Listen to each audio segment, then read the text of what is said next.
मनाची ही जी शक्ती आहे त्या शक्तीबद्दल आपल्याला काही माहितीच नाही.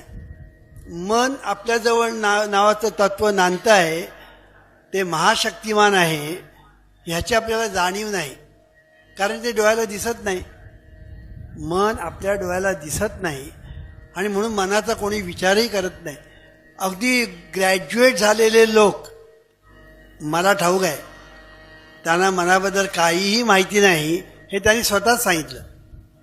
ते स्वतःच सांगितलं, म्हणाल आम्ही एवढे ग्रॅज्युएट झालो पण मनाबद्दल आम्हाला काहीच माहीत नव्हतं, ते तुमच्याकडून आम्हाला कळलं. याचं कारण का, की या मन डोळ्याला दिसत नाही. जसा देव डोळ्याला दिसत नाही, पण मन सुद्धा तसंच डोळ्याला दिसत नाही. पण लोक देवाचा विचार करतात, एक वेळ तो चुकीच्या पद्धतीने करतात, तो भाग वेगळा, कारण खरा देव पुन्हा वेगळाच आणि आपण देव समजतो तो पुन्हा वेगळाच. पण कमीत कमी त्याचा काहीतरी विचार करतात, पण मनाचा कोणीही विचार करत नाही.